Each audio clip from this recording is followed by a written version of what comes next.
నమస్తే అండి. Welcome back to our channel. ముందుగా ఒక స్మాల్ రిక్వెస్ట్. మీరు కనుక మన ఛానల్ ఫస్ట్ టైం చూస్తుంటే please subscribe to my channel. తెలుగువారి తొలి పండగ తొలి ఏకాదశి.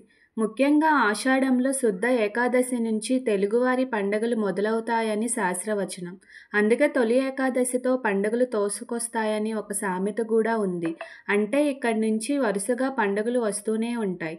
జూలై 6వ తేదీ ఆదివారం తొలి ఏకాదశి పర్వదినం సందర్భంగా తొలి ఏకాదశి విశిష్టత గురించి చూద్దాం. మనకు ఒక ఏడాదిలో మొత్తం 24 ఏకాదశులు వస్తాయి. అందులో ఆషాఢ శుద్ధ ఏకాదశిని తొలి ఏకాదశి అంటారు. దీనినే పేలాల పండుగ అని కూడా అంటారు. ఈనాటి నుంచి శ్రీ మహావిష్ణువు క్షీరసాగరంలో శేషతల్పం మీద శయనిస్తాడు. అందుకే దీనిని శయన ఏకాదశి అని కూడా అంటారు. ఈ ఏడాది జూలై 6వ తేదీ ఆదివారం రోజు ఆషాఢ శుద్ధ ఏకాదశి తిథి ఉంది కాబట్టి ఈ రోజునే తొలి ఏకాదశి పండుగ జరుపుకుంటాం. తొలి ఏకాదశి నుంచి దక్షిణాయన పుణ్యకాలం ప్రారంభమవుతుంది. దేవతలకు రాత్రి సమయమని భావించే ఈ కాలంలో వచ్చే తొలి ఏకాదశి రోజు శయనించిన శ్రీ మహావిష్ణువు తిరిగి కార్తీక శుద్ధ ఏకాదశి నాడు యోగ నిద్ర నుంచి మేల్కొంటాడని స్కంద పురాణం ద్వారా తెలుస్తుంది. దక్షిణాయన పుణ్యకాలం అంటే ఏమిటి?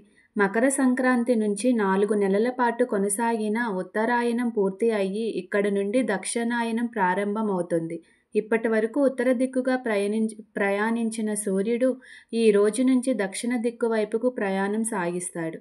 ఉత్తరాయణం కంటే దక్షిణాయనంలో పండుగలు, పర్వదినాలు ఎక్కువగా వస్తాయి. వాతావరణంలో మార్పులు అధికంగా సంభవిస్తాయి. కాబట్టి ఈ కాలంలో ఆరోగ్యానికి జాగ్రత్తగా కాపాడుకోవాలి. అందువల్ల ఈ కాలంలో పెద్దలు వ్రతాలు, పూజలు ఆచరించాలని నిర్దేశించారు. ఉపవాసాలు, పూజలు పేరిట పాటించే నియమాలలో గొప్ప ఆరోగ్య సూత్రాలు ఇమిడి ఉన్నాయి. తొలి ఏకాదశి విష్ణుమూర్తికి అత్యంత ప్రీతికరమైనది. ఈ పర్వదినం రోజున ఉదయాన్నే తలారా స్నానం చేసి శ్రీ లక్ష్మీనారాయణులను భక్తి శ్రద్ధలతో పూజించాలి. ఉండగలిగిన వారు రోజంతా ఉపవాసం ఉంటే మంచిది. పూజా మందిరాన్ని శుభ్రం చేసుకుని గంధం, కుంకుమలతో శ్రీ లక్ష్మీనారాయణుల విగ్రహాలను అలంకరించాలి. తొలి పండుగ కాబట్టి ఇంటి గుమ్మానికి మామిడి తోరణాలు కట్టుకుంటే మంచిది. ఆవి నేతితో దీపారాధన చేసి పసుపు రంగు పువ్వులతో, తులసి దళాలతో, అక్షింతలతో శ్రీమన్నారాయణుని పూజించాలి. ఇంట్లో పూజ పూర్తయ్యాక సమీపంలోని విష్ణు ఆలయ దర్శనం చేయాలి. సాయంత్రం వేళ విష్ణు సహస్రనామ పారాయణం చేయాలి.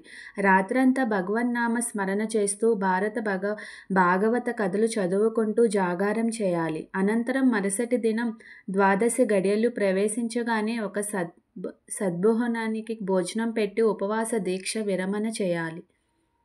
ఇలా చేయడం వల్ల సంపూర్ణ ఏకాదశి వ్రతం చేసిన ఫలం వస్తుంది. విష్ణుమూర్తి అనుగ్రహం పరిపూర్ణంగా లభిస్తుంది.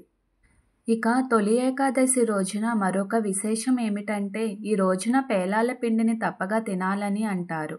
పేలాలు పితృదేవతలకు ఎంతో ఇష్టమైనవి. అందువల్ల ఈరోజు మన పితృదేవతలను గుర్తు చేసుకోవడం మన బాధ్యత.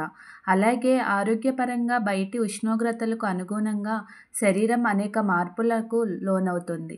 గ్రీష్మ ఋతువు ముగిసిన తరువాత వర్ష ఋతువు ప్రారంభమయ్యే ఈ కాలంలో శరీరానికి పేలాల పిండి వేడిని కలగజేస్తుంది. అందువల్ల ఈ రోజున దేవాలయాల్లోనూ ఇళ్ల వద్ద పేలాల పిండిని ప్రసాదంగా పంచుతారు. ఆ శ్రీమన్నారాయణ అనుగ్రహం మనందరి మీద ఎల్లప్పుడూ ఉండాలని కోరుకుందాం. జై శ్రీమన్నారాయణ. మీకు కనుక ఈ వీడియో నచ్చినట్లయితే ప్లీజ్ లైక్. Thank you.